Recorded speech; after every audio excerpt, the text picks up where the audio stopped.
Share చేస్తాం.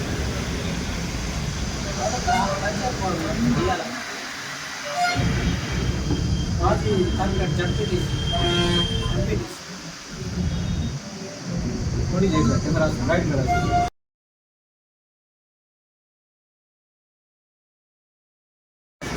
ముందస్తుగా వినాయక చవితి శుభాకాంక్షలు తెలియజేస్తూ పర్యావరణ పరిరక్షణలో భాగంగా ప్రతి ఒక్కరూ కూడా మట్టి వినాయకులను పూజించండి. ప్లాస్టర్ ఆఫ్ ప్యారిస్ను వాడద్దు.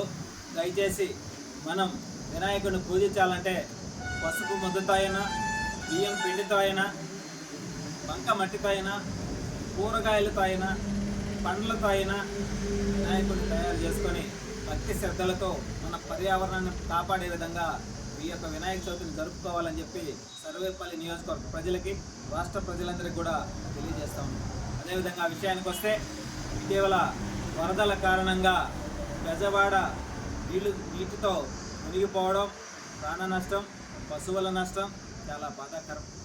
ఈ యొక్క సహాయ చర్యల్లో ఎన్డీఏ కూటమిలో భాగంగా రాష్ట్ర ప్రభుత్వం కావచ్చు, రాష్ట్ర ముఖ్యమంత్రి చంద్రబాబు నాయుడు గారు కావచ్చు, మా అధినేత జనసేనాని పవన్ కళ్యాణ్ గారు కావచ్చు సహాయక చర్యల్లో నిమగ్నమై అధికారులతో కలిసి అనేక విధాలుగా వాళ్ళని అన్ని విధాలు ఆదుకునేదానికి ఎక్కువ శాతం ఎక్కడైతే ఆకలితో అలమటిస్తున్నారో వాళ్ళందరికీ కూడా ఆహారాన్ని అందించే విధంగా ఈ యొక్క ప్రయత్నాలు జరుగుతూ ఉంటే, 5 సంవత్సరాల వైసీపీ పాలనలో ఈ రాష్ట్రంలో ఎక్కడా కూడా అభివృద్ధి చేయకపోగా సిగ్గు శరం లేకుండా ఈరోజు ఇంత విధంగా సహాయక చర్యలు చేస్తూ ప్రతి ఒక్కరూ కూడా సీఎం రిలీఫ్ ఫండ్కి నిధులు ఇస్తూ సహాయక చర్యలు చేస్తా మా అధినేత జనసేనాని పవన్ కళ్యాణ్ గారు 6 కోట్ల రూపాయలు సహాయ నిధికి ఇవ్వడం జరిగితే, బాధ్యత లేని ఈ డైమండ్ రాణి రోజా ఈ రాష్ట్రం వదిలి పక్క రాష్ట్రంలో ఉండి ఆమె వేషాలు, ఆమె మాట, ఆమె తీరు, ఆమె వ్యవహార శైలి, ఆమె అధికారంలో ఉన్నప్పుడు మా అధినేత జనసేనాని పవన్ కళ్యాణ్ గారిని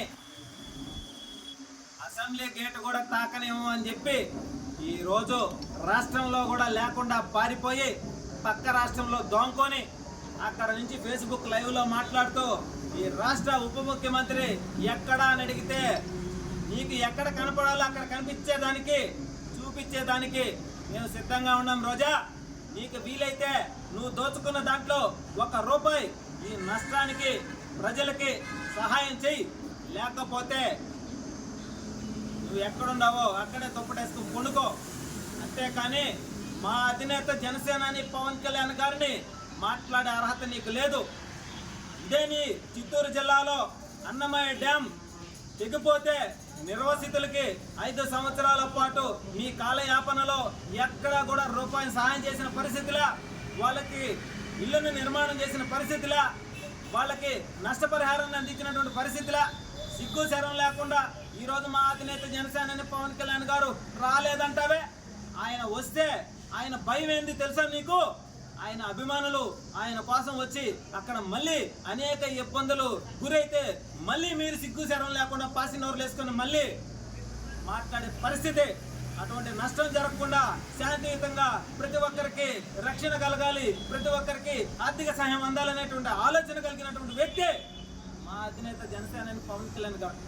మీ వైసీపీ పార్టీ నాయకులకి, మీ మాజీలందరికీ కూడా ఎన్డీఏ కూటమిని మాట్లాడే అర్హత లేదు లేదు లేదు. అదేవిధంగా సోమశిల ప్రాజెక్టు అప్రాన్ని దెబ్బతింటే మీ శాఖకు సంబంధించిన వాళ్ళు ఎవరు కూడా వచ్చి కనీసం చూసి దానిని నిర్మాణం చేయాలనేటువంటి ఆలోచన కూడా లేనటువంటి పరిస్థితి. ఏదైతే ఈ డైమండ్ రాణి రోజా నీకు ఇచ్చిన శాఖ పర్యాటక శాఖ, ఈ పర్యాటక శాఖలో నువ్వు 2.5 సంవత్సరాల పాటు ఏం చేశావు?